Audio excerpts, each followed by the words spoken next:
For many small business entrepreneurs, the real question isn't can I afford a virtual assistant or VA, it's can I afford to keep doing everything myself? Outsourcing doesn't mean hiring a big team overnight or in fact at all. It's about giving yourself the capacity to grow and getting your evenings and weekends back. And you can start for less than $50 a month. I'm Moira Fuller and I help established small business owners step out of the day-to-day admin and into leading their business more, with more capacity and clarity. In this video, I want to show you exactly how my clients start outsourcing, even on a shoestring budget, so that you can lead your business, not just manage endless tasks. If you know you need support but you don't know what to delegate, download my free Simplify Operations Guide. It'll help you identify the bottlenecks in your business and you'll find it in the link below.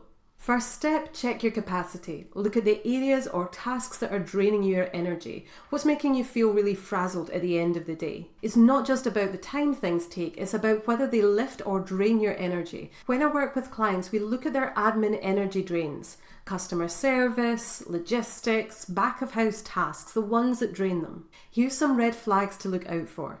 Your energy is drained with repetitive tasks that only a human being can do. You're kind of dropping balls in your business, inbox chaos, missed follow-ups, slow responses. Or a big one, your revenue is plateauing because you just don't have the space to think strategically. So I'm going to share 3 key mistakes. Mistake number 1, thinking it needs to be a big deal or a big hire. You can start small. You don't need a 20-hour-a-week VA or virtual assistant or to hire an online business manager. You can start with just a few hours a month or for a specific task. I started outsourcing with just $45 a month. So back when I used to have the craft subscription box business, I used to have someone who would update the instructions for me each month.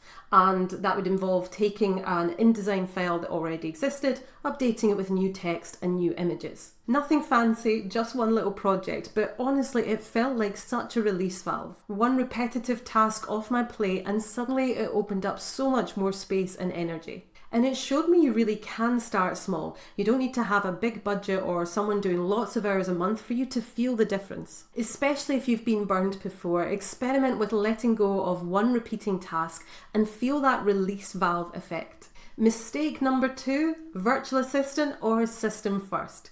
Before you start delegating anything, ask yourself, could a system do this or most of this before a human being needs to get involved? Some things do need a person to do them, but sometimes a system is ideal. For example, a client inquiry system or a booking tool versus someone manually handling everything. Now you might want to hire someone to set up that system for you, but that could be a project or a mini project that you specifically hire someone to do. So a question for you, what's made you hesitate around getting support in the past? Is it number 1, that you're thinking, I'm going to spend so much time managing someone, I might as well do the task myself? Number 2, that you can't actually see how you're going to get the return on investment, your ROI, for the cost of hiring someone to do the work for you?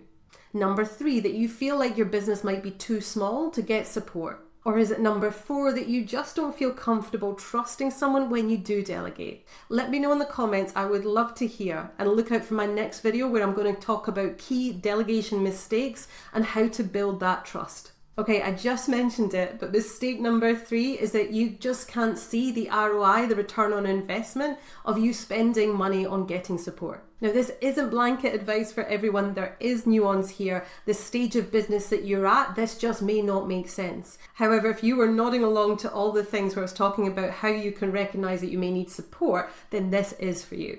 It's easy to look at support as just another business expense, but good support pays for itself. Think about it, great customer service brings people back. Quick replies often mean more sales, and more marketing gets you in front of more people. When you're not in admin mode all the time, you've got more space to see opportunities and to grow your impact and your income. This is something I always teach my clients. It's not just about a VA or support person directly bringing in income for you. It's also that they're going to free up so much more energy for you, and that's a real win. So your next action, could you start small? Could you pick one repetitive task that you would love to get off your plate and look to delegate it this month? Or grab my Simplify Operations Guide to help you identify those 1 to 2 release valves that would make such a difference for your business and help you decide what you'd like to delegate. You'll find the link below. Remember here that outsourcing isn't about you being too good to do admin. It is about you having more capacity to show up in the work that you do best, having a real impact for your clients, growing your audience, your community, and your business. And it's not necessarily about aiming to have a big team either. You may want to hold pretty small with a core team of people that do what they do, but they do free up your headspace and your energy for you to shine. So my key takeaway for you, don't wait for burnout. Even light touch support can make a massive difference. Thank you for watching, and I'll see you in the next video where I'm going to talk about the biggest outsourcing mistakes that are costing your business money.